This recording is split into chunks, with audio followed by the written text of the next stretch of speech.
বিয়ের আগে সময় পার হতো বই গোছাতে গোছাতে, আর এখন সময় পার হয় বাজার গোছাতে গোছাতে। মেয়ে মানুষের জীবনটাই কিরকম অদ্ভুত, তাই না? তারপরও মেয়ে মানুষ কত সুন্দর হাসি মুখে সবকিছু মেনে নেয়। হ্যালো এভরিওয়ান, আসসালামু আলাইকুম। সকালে একবার বাজার গোছায় যেগুলো রাতে আনে, তারপর আবার রাতে বাজার গোছায় যেগুলো রাতে আনে। বাজার গোছাতে গোছাতে আমার জীবনের অর্ধেক সময় এভাবেই পার হচ্ছে। এগুলো গতকাল রাতে আনা হয়েছিল পাউরুটি, ড্রাই কেক, তো এগুলো এখন গুছাচ্ছি। বেকারি ড্রাই কেক আমার অনেক পছন্দ। বাসায় মানুষ দুইজন, পাউরুটি আমি তেমন একটা পছন্দ করি না, কিন্তু এত বড় একটা সাইজের পাউরুটি নিয়ে এসেছে। প্যাডা মানুষগুলা জানি কেমন, এরা হচ্ছে সামনে দিয়ে অনেক টাকা খরচ করবে সেইগুলা দেখবে না, শুধু হিসাব। বউ যখন টাকা চাইবে তখন এরা কেন জানি হিসাব করে। সংসারে কোনো কিছু কিনতে গেলেই তখন এদের কাছে মনে হয় অনেক খরচ। আমি 100% শিওর এটা শুধু আমার বাসার সমস্যা না, এটা হচ্ছে প্রতিটি বাসার ছেলে মানুষের জাতীয় সমস্যা। যাই হোক, সকালের হচ্ছে এক পর্ব শেষ করলাম বাজার গোছানোর, তারপর নাস্তা বানাবো। আজকে যেহেতু বাসায় পাউরুটি আছে তাই ভাবলাম পাউরুটি দিয়ে ডিম দিয়ে ভাজি। এটা খুব সহজ নাস্তা আর আমার খেতেও অনেক ভালো লাগে। ফ্রাই প্যানে তেল ব্রাশ করে নিয়েছি, তারপর পাউরুটি দিয়ে ডিম ভেজে নিলাম। এদিকে আমার জামাই আমার জন্য ডাব কেটে দিয়ে গেছে, তো ডাবের পানিটাও সকালবেলায় খেয়ে নিব।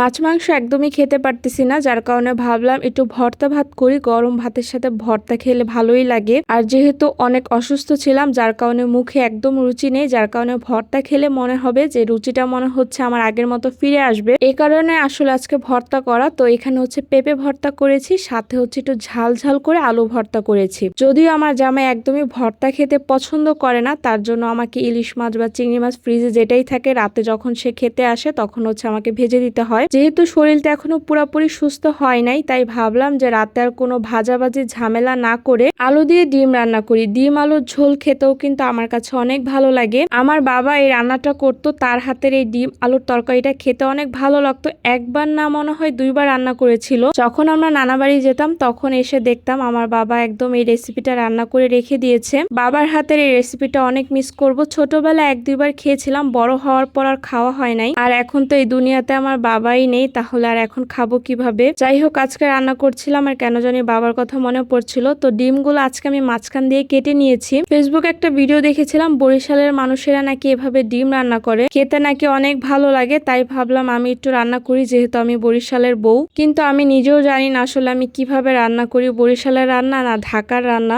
এটা কিন্তু ব্যাচেলার রেসিপি হিসেবেও পারফেক্ট। আলুটা সিদ্ধ করে নিয়েছি, তারপর সব নরমাল মশলা দিয়ে ভালো করে কষিয়ে ডিমটা ভেজে নিয়েছিলাম। আলু আর ডিম ভালো করে কষিয়ে এই তো ঝোল দিয়ে দিলাম, নামানোর আগ দিয়ে ভাজা জিরার গুঁড়া দিয়ে দিলাম। খেতে কিন্তু অনেক মজা হয়েছিল, সাথে লেবুও নিয়েছিলাম। তো আজকাল কোনো কিছু রান্না করি নাই। মানুষ যখন বিপদে পড়ে তখন তো অনেক কিছুই করতে হয়, এই হচ্ছে আমার অবস্থা। আমি তো ফল খেতে একদমই পছন্দ করি না, আর এখন যেহেতু শরীর অসুস্থ যার কারণে আমাকে বেশি বেশি করে ফল খেতে বলেছে ডাক্তার। এখন এর জন্য সন্ধ্যাবেলা এক প্লেট ফল নিয়ে বসেছি। এখন হচ্ছে আমার রাতের বাজার গোছানোর পালা। সকালবেলা একবার বাজার গুছিয়েছি, এখন রাতে আবার বাজার আনা হয়েছে, এগুলো গোছাবো। মালটা এমনিতে সবসময় আমাদের বাসায় থাকে, মালটা কলা, কিন্তু হচ্ছে আমার শ্বশুর আসবে। বাবা দেশের এই ঝামেলার কারণে অনেকদিনই বরিশাল ছিল, যার কারণে একটু বাজার করা হয়েছে। কিন্তু আজকে প্রথম আমার জামাই একদম সবজি বাজার কম করেছে। তাকে ফোন দিয়ে বলেছিলাম যে ফ্রিজে একদম জায়গা নেই, কম করে বাজার আনতে। আর সেই ঘুরিয়ে ফিরে একই বাজার পটল, ভেন্ডি, ঢেঁড়স এগুলাই আনতে। তো এর জন্য আজকে সে লাউ এনেছে, চাল কুমড়া, ঢেঁড়স এনেছে, সাথে কচু ছড়িয়ে এনেছে,